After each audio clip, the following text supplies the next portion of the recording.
Sundown, gun down, all I need is one round. Sundown, gun down, then your body hit the ground. Sundown, gun down, all I need is one round. Sundown, gun down. Sundown, gun down, all I need is one round. Sundown, gun down, then your body hit the ground. Sundown towns, a place black people across the U.S. have been told to avoid like the plague.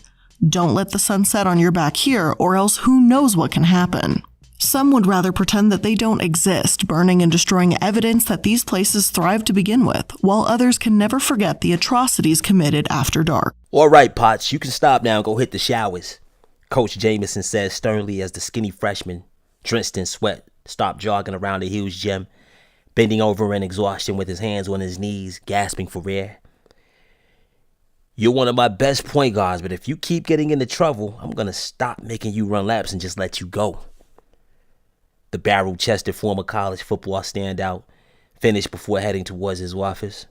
15-year-old Bryson Potts had only been at Cordovia High School in Memphis, Tennessee a few months, but he was so good at basketball that he had already won a starting position on a crowded roster.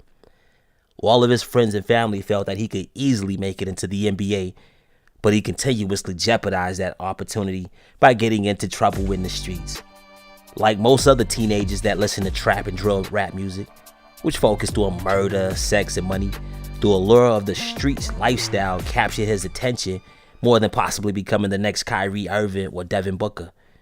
He acquired his first gun, a Glock 27, around age 13, and it turned him into a young man possessed. It was around that same time frame that he became a member of the notorious Grape Street Crips street gang, which originated out of Los Angeles. Hey, how you people doing? How many of y'all like this story by GKDavidII? If your ass just agree with me, then you need to hit that like button and subscribe to this channel for more good shit. The primary reason Bryson wanted to play sports when he got to high school was to get the girls, because all the older boys and street OGs in his neighborhood told him that the athletes are the guys that get all of the pussy in high school and college. One spring morning, as he fumbled in his locker for a stupid social studies book, an older student approached him. "Hey, boy, ain't you the boy that hit all those threes last Friday?" A voluptuous senior with cafe mocha brown skin ass, referring to the 9 3-pointers that he dropped at last week's game. Cracking a smile that could have illuminated the darkest cavern in the world, Bryson looked at the older girl and immediately made an attempt at finessing her out of more conversation, and hopefully her phone number. "Yeah, that's me, the next Chef Curry." He grinned, referencing Golden State Warriors star shooting guard Steph Curry. The senior, whose name was Gloria, revealed that she loved basketball and actually had a crush on Curry despite him being taken, drawing similarities between the two with their three-point shooting ability and light skin. Unable to get her number that day, Gloria eventually gave it to him after a few weeks, and they began talking until an agreement to form a relationship was formed. Being 3 years older than her new boyfriend didn't bother her because Bryson was well wise beyond his years, to the point that she felt as if she was dating someone her own age. During this time, Bryson started rapping and spent classroom time writing songs rather than paying attention to what his teachers were saying. He adopted the stage name NLE Choppa because he considered himself young and ruthless, and all of his Crip cohorts called him Choppa. "Hey, babe, stop calling me Bryson. My name Choppa now," he told Gloria as they sat across from each other at a booth in Olive Garden one day. "Boy, bye," she replied, half jokingly. She was still upset with him for recently going to jail for possessing a loaded gun at school, which got him kicked off of the basketball team. Being that they were only 2 weeks into their relationship, she let it slide, especially since today was his birthday and she wanted the night to be special. For years, Choppa lied to his gang affiliates, friends, and people around the neighborhood, claiming he had had sex before. He had to, because if he didn't, he would get clowned. Some of his friends started fucking around age 11, so he was late. His sexy girlfriend, Gloria, changed his status that night, though, when they left the restaurant and drove to a quiet park that they had to themselves, probably because it was a Tuesday night.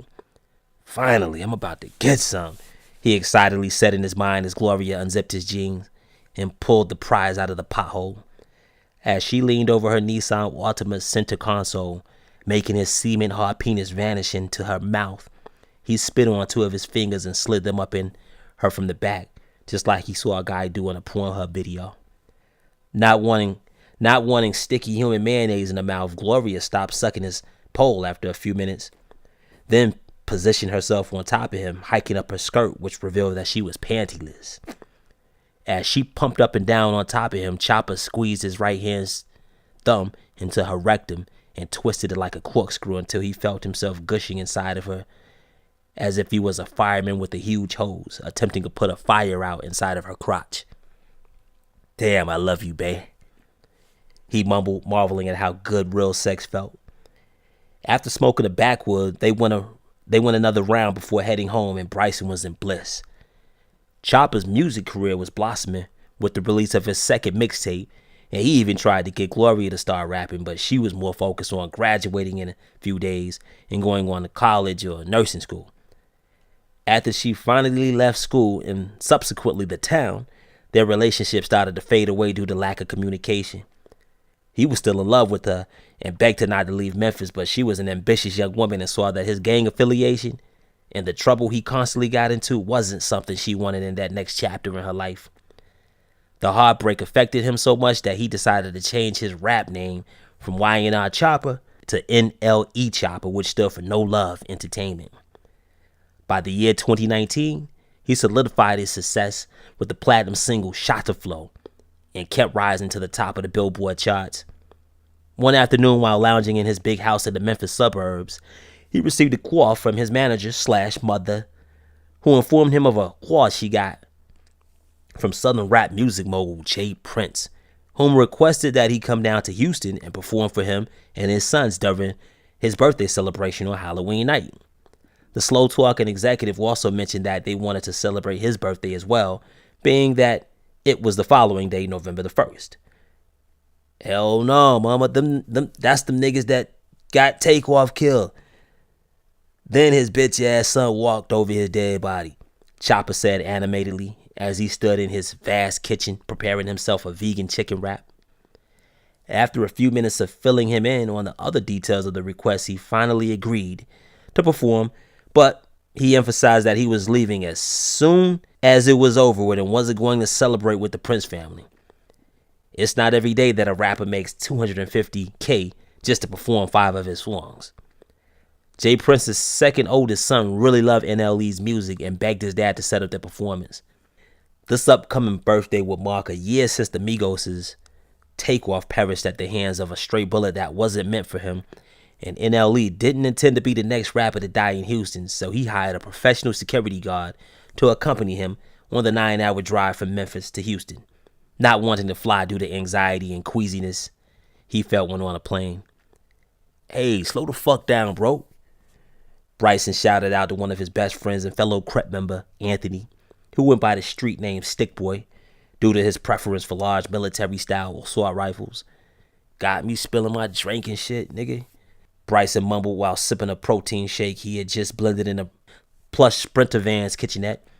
He decided to travel lightly on this trip with just the guard, his boy, his girl, and him because after leaving Houston, he was going to swing by Atlanta and pay for his fiancée to get a Brazilian butt lift. She liked her regular-sized derriere, but Choppa kept insisting that she get an ass job until she acquiesced. "I got big hands, so I need more meat to grip back there," he jokingly told her one day. NLE usually kept a few guns with him everywhere he traveled, but he had an open case for an illegal firearm he recently was caught with in Miami. Therefore, he didn't want to take a chance on catching another one. The security guard he hired was legally armed with a .45 caliber Smith & Wesson, so this knowledge gave him a little comfort. "Babe, wake up. Yo, shit on the radio." He leaned over, tickling his future wife's armpits as she slumbered in the Sprinter's leather seat. Fellow Memphis rapper Glorilla's song with label mate Moneybag Yo blared through the Benz's speakers as the van neared the downtown hotel the Prince family booked for him. His first love, Gloria, returned home after obtaining an associate degree at Spelman College in Atlanta. During those years, she dated guys but had no serious relationships and was single as fuck when a now popular Bryson ran into her at their hometown's Bill Street Music Festival in the summer of 2021. She saw all the expensive diamond-encrusted jewelry he was wearing first, then locked eyes with him, and it was as if she had never broken up with his fine ass. From that day forward, she promised him she would never leave his side and surprised him by revealing that she had started a career in rap as well, having already recorded a few songs she was about to release on YouTube and Spotify. Within a year and some change, she had already blown up doing songs with Cardi B and Lil Durk, her single called F&F, Let's Go, even being nominated for a Grammy. Boy, stop, she groaned as Choppa spanked her buttocks as she bent over to step down out of the luxurious van. Jazz Prince was already awaiting their arrival in front of the hotel, sitting in the same red old-school convertible that he chauffeured Uncle Few in a year prior. Hey, y'all boy want to hop in, bend a few corners, see what that fifth wall like? He asked, eager to show them around the most dangerous neighborhood in town, of which he didn't even grow up in. Choppa and Stick Boy stood chatting with him for a few minutes, cordially declining his offer as Big Glow and the security guard went to check them in and retrieve a cart to wheel their luggage inside. The following evening, the birthday bash was held at J. Prince Jr.'s house, and NLE performed a few of his hit songs like Walk 'Em Down and Camelot before a crowd of over 400 guests. His girl even performed her hit, F&F, Let's Go, at the urgings of a few young girls in attendance who were enamored at being in the presence of Glorilla, who was streamed live by over 100 different IG and TikTok accounts that day.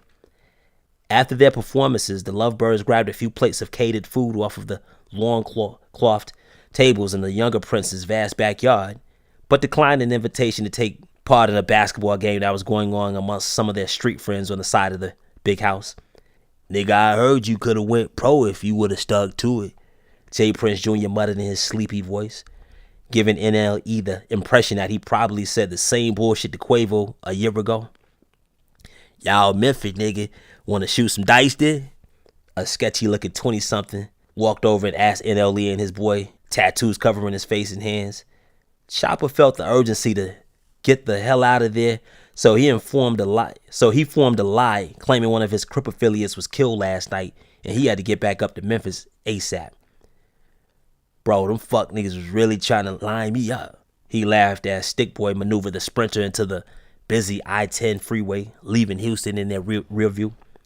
Bryson was paying his security guard $75 per hour, and despite just earning $250,000 for the Prince birthday bash, he decided to end the contract after leaving the festivities, which would save him a few thousand, instead of bringing him to Atlanta and possibly up to New York, where his music label, Warner, wanted to meet with him about his upcoming project. The guard caught a flight back home and took his big gun with him, leaving the trio defenseless. But Choppa's plan was to go straight to the doctor's office in Atlanta, then leave town right after Glow's surgery, not going out to any clubs or public places. An hour and a half into their journey, Gloria had to do a number one from all of the liquor she consumed at the birthday bash. Take the next exit, Stick. Choppa communicated up to the front of the van as him and Glow cuddled in the back.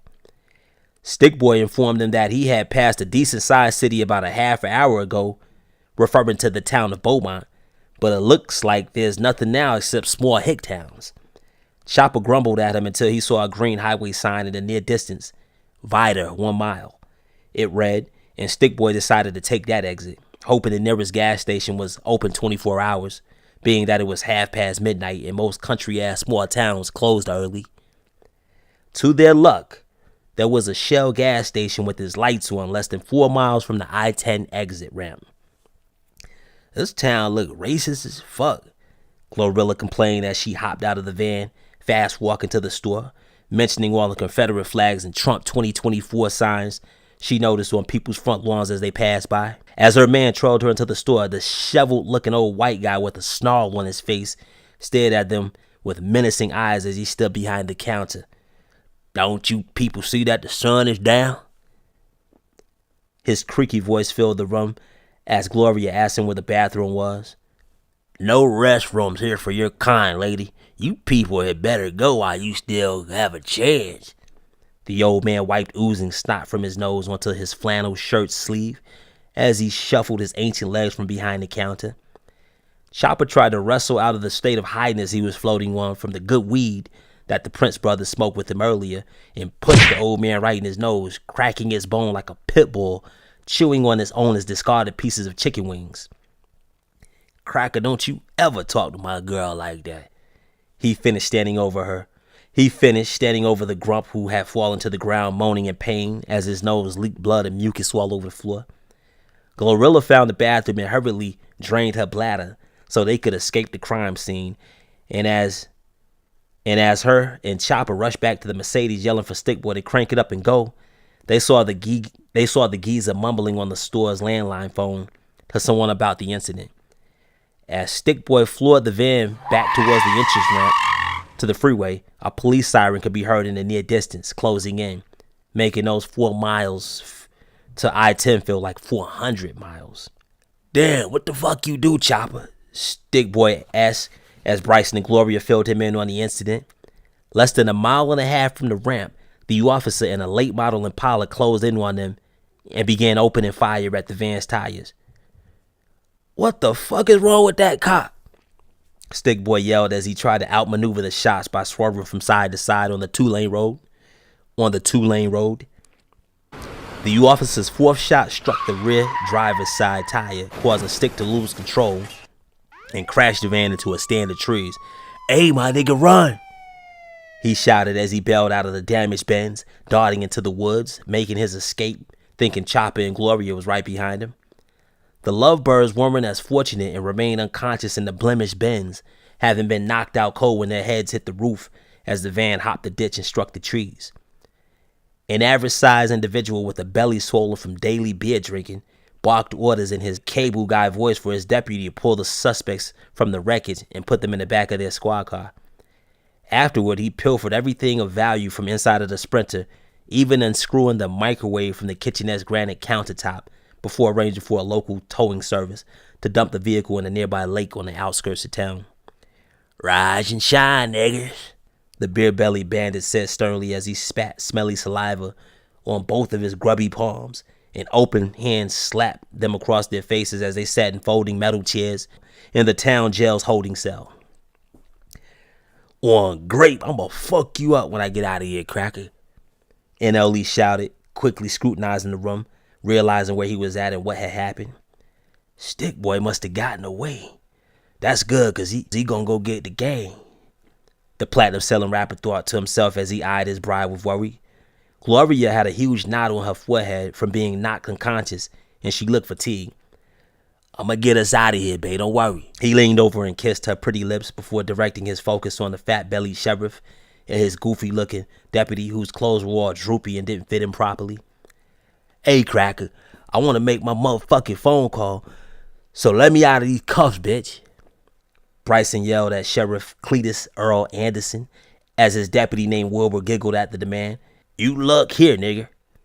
Cletus started stomping across the cell and re-spitting on his sweaty palm, aggressively slapping the furious rapper again, which caused Choppa to release a barrage of threats and swear words as the sheriff sat down on one of the holding cell's benches and removed his muddy, worn cowboy boots, slowly peeling off both sweat-soaked, grimy cotton socks that had a stench on them from the foot fungus that had been attacking the lawman's toes for 2 decades now.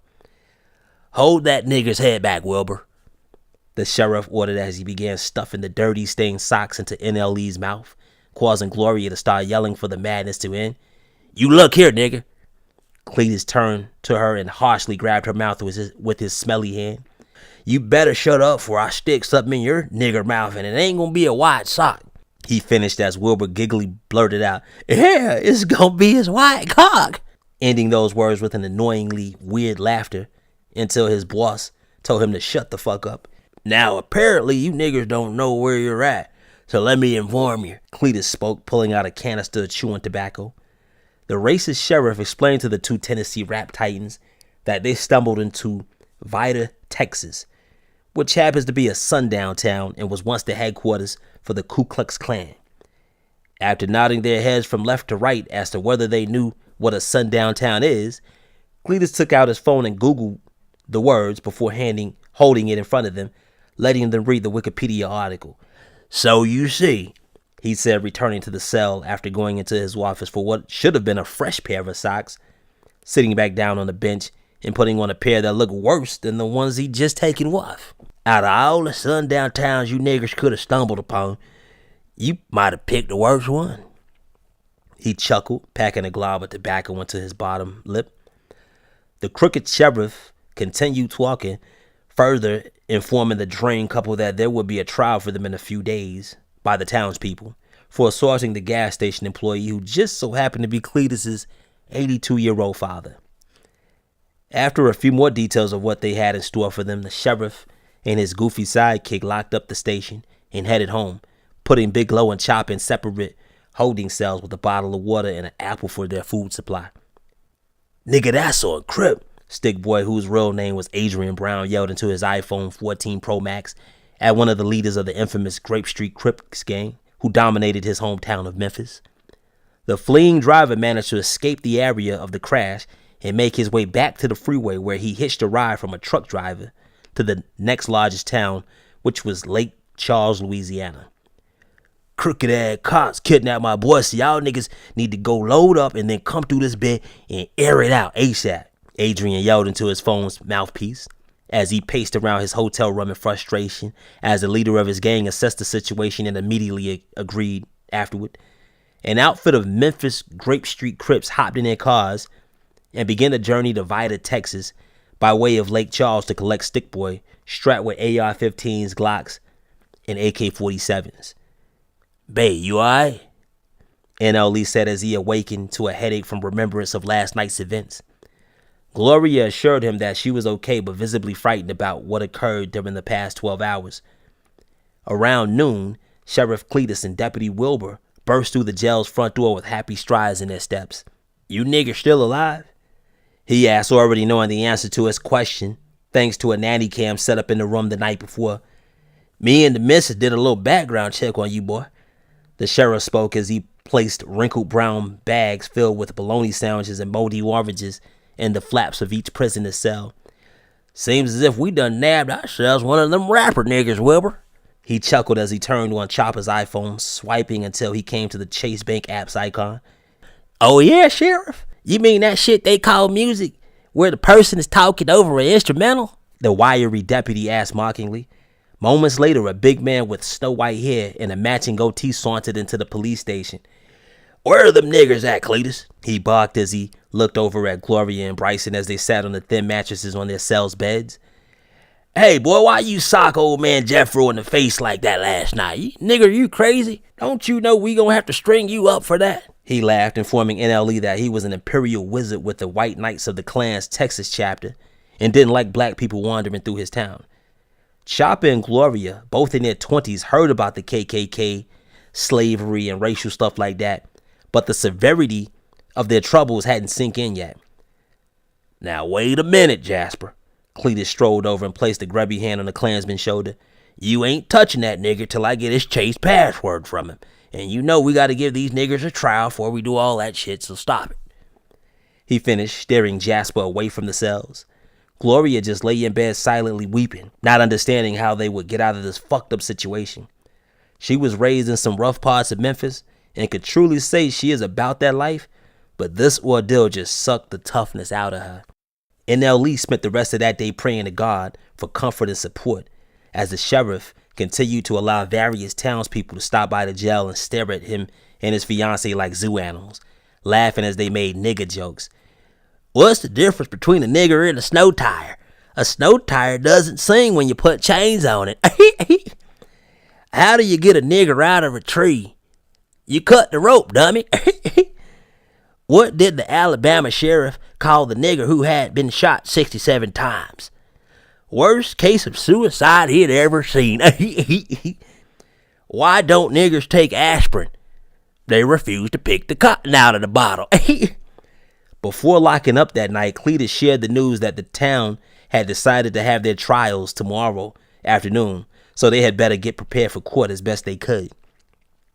Bryson suffered from insomnia that night and wept as he continuously prayed for a miracle from Jesus Christ, begging for forgiveness for his sins, Gloria's sins, and everyone on earth who had sinned before.